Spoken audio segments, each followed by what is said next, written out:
अल्लाहुम्मा सल्लि अला सय्यिदिना व मौलाना मुहम्मदिन। बिहार जाता हूँ, बंगाल जाता हूँ, कहीं ना कहीं मैं उन्वान को खींच कर लेकर आ जाता हूँ। ऐ मेरे भाइयों, मैं पहले तुमसे पूछना चाहता हूँ, क्या बात है तुम्हारे घर की अम्मा बुर्का और चादर क्यों नहीं डालती? क्या बात है तुम्हारी बीवियों को बुर्का तुमने क्यों नहीं दिलाया? क्या बात है तुम्हारी बच्चियां बुर्का क्यों नहीं पहनती? क्या बात है तुम्हारी बहनें पर्दे के माहौल में क्यों नहीं है? आप मुझे ये ना कहो, मेरे गिरेबान की पट्टी ना पकड़ो, मौलाना तुम शमशीर के घर से निकलकर आते हुए तुमने हमारे घर की औरतों को क्यों देखा? मैंने माहौल देखने के लिए देखा, नजर मेरी ऐसे ही पड़ गई।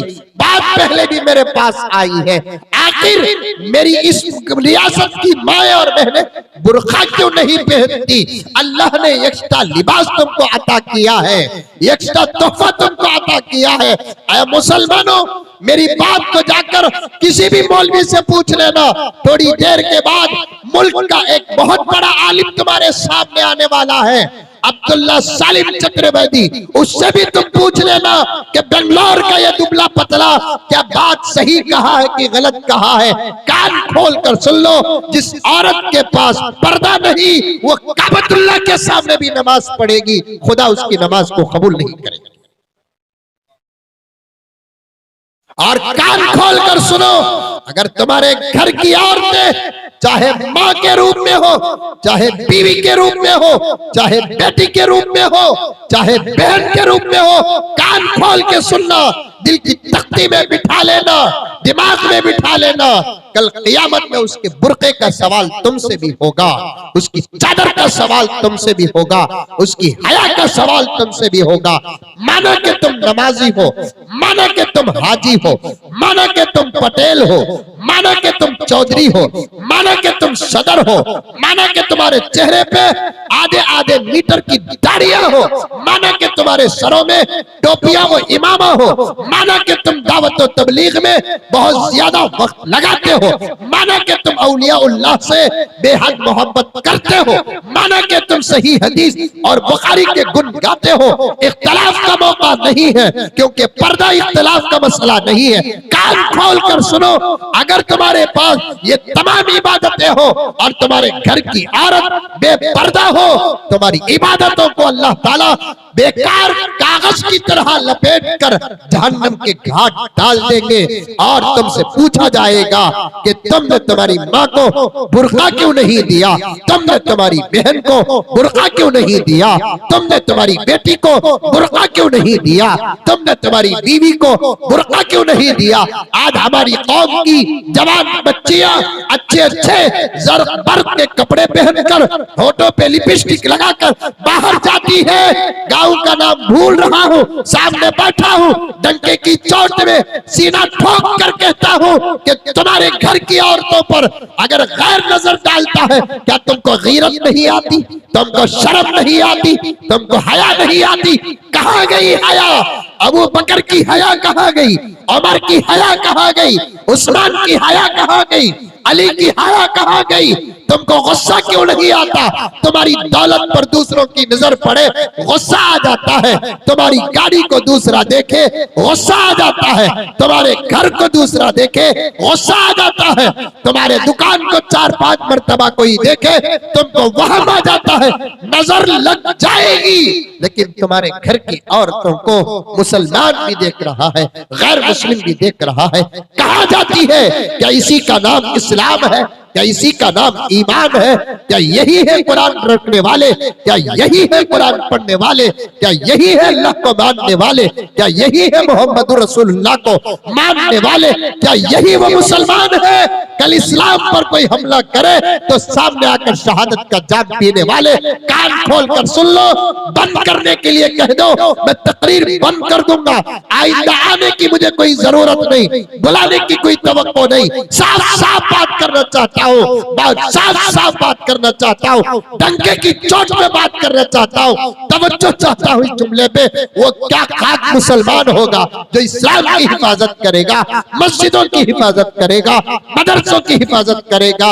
जो अपने घर की औरतों की हया की हिफाजत न कर सका, वो मस्जिदों की क्या खाक हिफाजत करेगा। नहीं नहीं पाए। 25,000 का मोबाइल है तेरे हाथ में, तेरी मां के जिस्म पर बाहर निकले के वक्त एक 1,500 रुपए का बुरखा नहीं।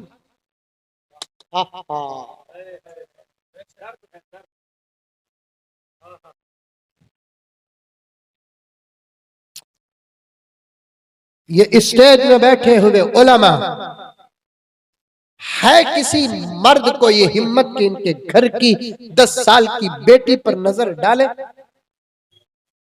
अगर गुस्सा इनको आता है तो समझो कि इनकी गीरत है।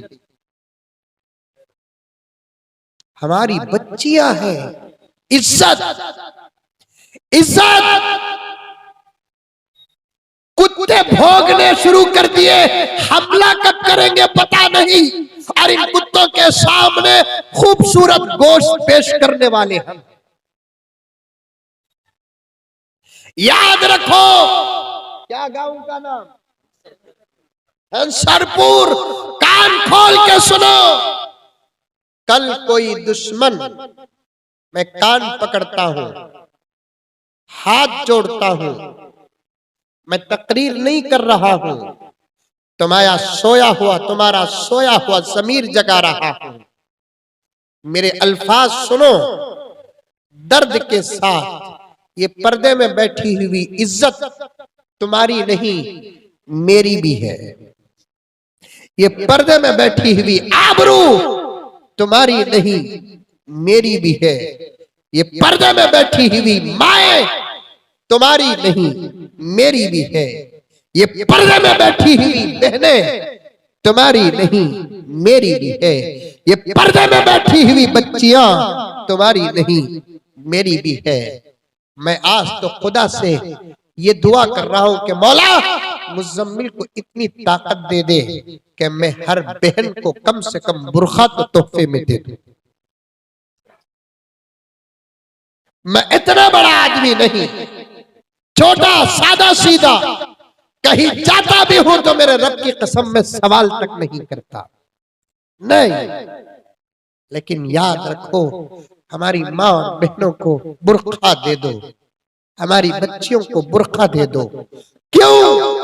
इसलिए कि कुत्ते भोगना शुरू कर दिए हैं। अब वो कब हमला करेंगे पता नहीं, वो कब हमला करेंगे पता नहीं। मेरा इशारा, मेरा किनाया अक्लमंद समझ रहा है। मेरे इन बातों को पढ़ा लिखा होना जरूरी नहीं, अक्लमंद होना जरूरी है।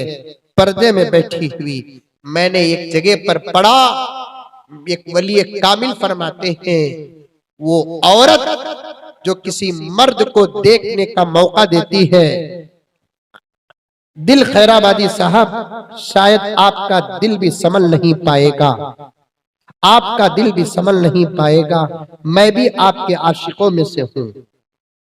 कसम अल्लाह की मैं किसी को खामखा चढ़ाता नहीं, लेकिन सुनिए, लिखा है एक अल्लाह वाले ने, कोई औरत किसी गैर मर्द को देखने का मौका देती है, 70 दिन तक उसकी कोई इबादत कबूल नहीं होती।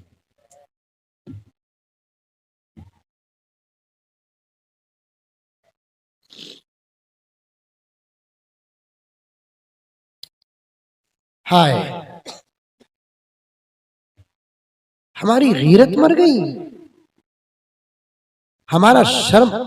वक्त आ गया, कल सुबह ही अगर पैसे न हो, खर्च लेकर बुरखे दिलाओ, तुम्हारे खर्च का खुदा जिम्मेदार होगा। मोबाइल बेच कर बुरखे दिलाओ, तुम्हारे खर्च का खुदा जिम्मेदार होगा।